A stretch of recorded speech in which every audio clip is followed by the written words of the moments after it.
සුබ දවසක් කියා හංගුක් සිලෝන් ඇකඩමි YouTube චැනලයට ඔබ සැම සාදරයෙන් පිළිගන්නවා. ඉතින් අදත් මම කොරියන් E8 වැඩසටහන පිළිබඳව අලුත් තොරතුරු ඔබව දැනුවත් කිරීම සඳහා රැගෙන ඒමටයි ලෑස්ති වෙන්නේ. ඉතින් මම ගිය පාර ඔයාලට වැදගත් වීඩියෝ එකක් ගෙනාවා. ඉතින් ඒ වීඩියෝ එක අනුසාරයෙන් ඒකේ කියපු කරුණු වැඩිදුරටත් සනාථ කිරීම තමා අද මම බලාපොරොත්තු වෙන්නේ. ඉතින් මුලින්ම ඔයාලා දිගටම මේ තොරතුරු සමග රැඳී සිටින්න අවශ්‍ය නම් මම ගෙනෙන අලුත් තොරතුරු ඔයාලට ලබා ගැනීමට අවශ්‍ය නම් මගේ හංගුක් සිලෝන් ඇකඩමි YouTube channel එක like කර subscribe කර bell icon එක press කර නිතරම සම්බන්ධ වෙලා ඉන්න.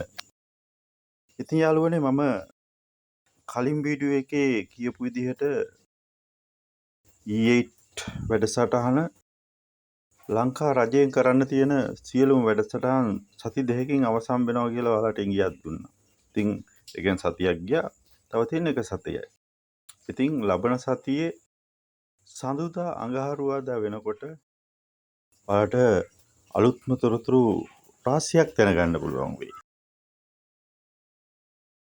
මෙරට රජය E8 පිළිබඳ සියලුම දේවල් ලබන සතියේ සඳුදා අඟහරුවාදා වෙනකොට සියල්ලම කරලා අවසන් කරනවා.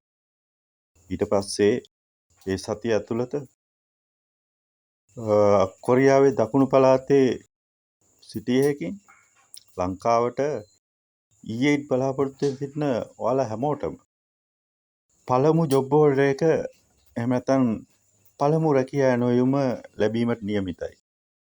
ඉතින් ඒක ලැබුණාට පස්සේ ඒක එතනින් එහාට ඒ සම්බන්ධයෙන් වැඩ කටයුතු කරන්නේ ලංකා රජයට අමාත්‍යාංශයට බියුරෝ එකට අනුබද්ධ බියුරෝ ඒජන්සිය නාවල තියෙන.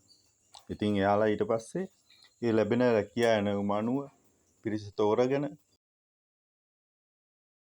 ඒ කොරියන් රැකියාවට අවශ්‍ය නියමිත පුහුණුවක් සාමාන්‍ය භාෂා පුහුණුවක් ලබා දීමෙන් අනතුරුව උන්ගේ මෙඩිකල් වීසා කටයුතු සියල්ල අවසන් කර ලබන මාසය ඇතුළත ලංකාවේ පළවෙනි E8 කණ්ඩායම කොරියාවේ දකුණු පළාතේ කාර්මික නගරයකට පිටත් කර හැරීමට සූදානම් වෙනවා. ඉතින් මේ තොරතුරු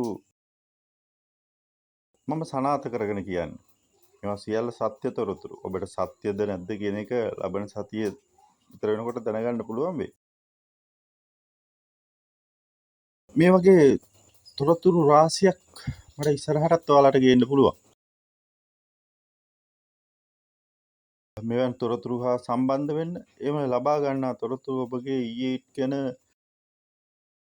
සොයා බලමින් සිටින යාළුවන් අතර බෙදා ගන්න නිරන්තරයෙන් මාගේ YouTube channel එක සමග සම්බන්ධ වන්න.